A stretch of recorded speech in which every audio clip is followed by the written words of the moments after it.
Alright my friends, welcome to this video in which I am showing you how to make the perfect protein coffee, healthy protein coffee. So I got my favorite creamers here, Keto Super Creamer. So actually these are two different types of creamers. So this is the regular one, which is a MCT protein creamer, has water, a little bit of cream, milk protein isolate, which is casein basically, and then MCT oil and flavor. So this one has 40 calories, 3.5 grams of fat from MCT oil, and 2 grams of protein per serving size. And then this one is the plant-based version that has 20 calories, 1 gram of fat, and 2 grams of protein, and has water, pea protein, MCT oil, flavors, monk fruit extract. So this one is a coconut mocha. Has a stronger flavor. This one is original, is a little milder, and I actually prefer this one together with the casein, which is in here. So these are not BCAAs. This is where I put my casein in. I am using a cookies and cream casein right now. Before I used vanilla. You can use anything that you think goes well with coffee, maybe chocolate, hazelnut, or whatever. I would not take banana or strawberry. We have almond milk. I have some coconut collagen creamer. This is the Vital Farms one. And then, because this is our third take, we're already open, I have some keto collagen. These sachets I usually use like half or so per cup. And yeah, those are the ingredients. You obviously don't need all of those. In the end, you can get away with just this if you want to keep it really simple, or with some the creamer and some protein powder, because that itself is not going to make it a protein coffee. And I prefer casein over whey, in case you're asking, because casein is thicker, so it gives the coffee a nice creaminess, thickness, compared to whey, which is much more like watery.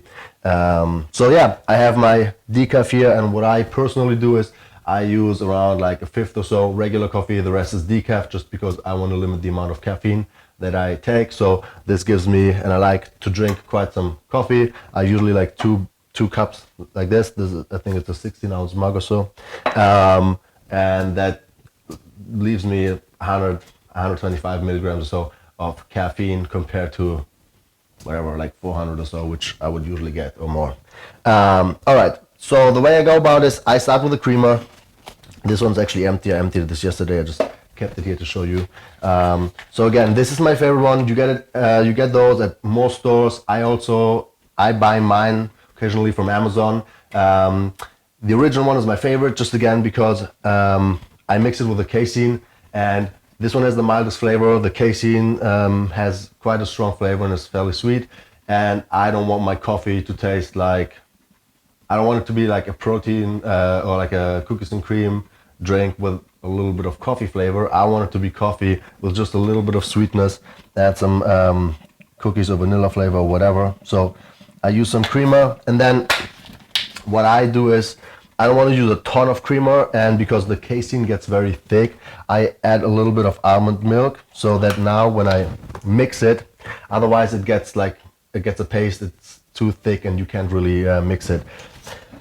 Now here, what I usually will do is,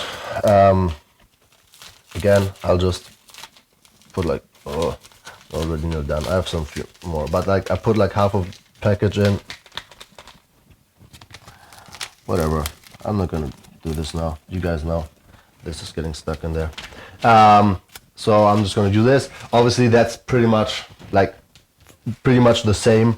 These are both MCT collagen creamers, so you don't need to use both. I'm just showing you like there's many ways to go about, and I just have them both. And they taste, this one is like stronger flavor. This is pretty like flavor neutral. This one has a nice flavor, sweetness. So I take those, the casein, and for a mug like this or for a cup like this, I use around 10 grams or so of casein. That's again just me. I don't like it too sweet. I want it to taste like coffee still. And so the whole purpose of the whole idea why I came up with this was because yeah, most people put milk in their coffee or cream, or yeah, and then like sugar. For me, Sometimes I like it flavored, like those flavored creamers, and I think I started off with just a little bit of almond milk, and then instead of adding sweetener and some, like, because I didn't have a creamer or whatever, I just added some protein powder, and it tasted pretty good. And then I found those creamers, so it kind of developed a little bit. And in the end, what we're replacing with that is basically all the sugar, the flavored syrups, and like the cream or whatever.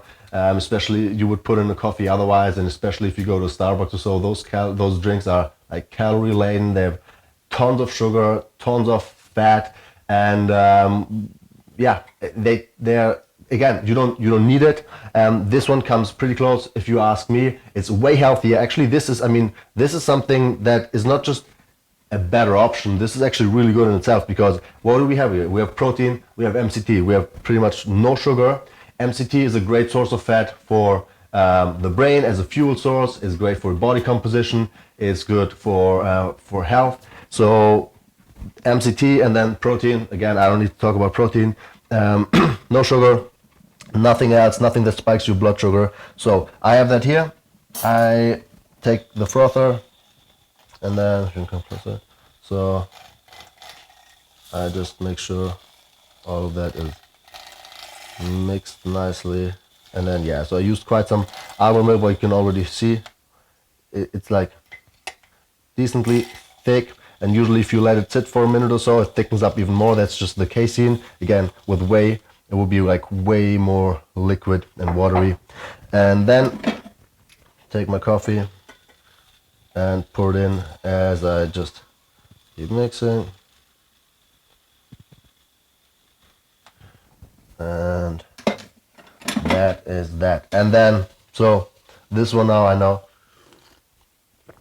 it's warm, but it's not hot. So when I use some almond milk, I would usually, because it's not hot enough anymore, I would put it in the microwave for maybe 20-30 seconds.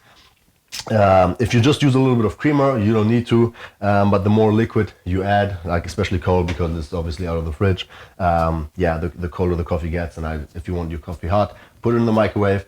What I'll say is don't overheat it, so don't put it in for too long, because what will happen if you put it in the microwave for too long and you heat it up really a lot, or when you use whey and you pour in like super hot coffee, the whey or the protein will denature, so flock and get like all crumbly, and it'll just mess up the coffee. It'll still be protein, but you won't enjoy it. So those are, yeah, that's my tip. And of course, guys, you can experiment with the amounts. You don't need all of that. In the end, like I said, you can get away with just the creamer, or just the creamer and a little bit of whey protein or casein protein. All the other stuff is additional. Then if you want to make it a latte or something more, you can obviously use more almond milk and just like take an espresso shot or brew your coffee stronger, and then experiment with the amounts depending on how sweet you want it and how creamy and whatever. So I'll leave it up to you. I like to mix it up a little bit in terms of the way I prepare it and with the flavors and everything, just because it keeps it interesting. But yeah, that is that, guys. I hope that was helpful for you. If it was, if you tried it out, let me know how you like it. Any feedback, comments, questions, put it in the comments below. And yeah, I just want to thank you all for watching, and I hope to see you next time. Peace.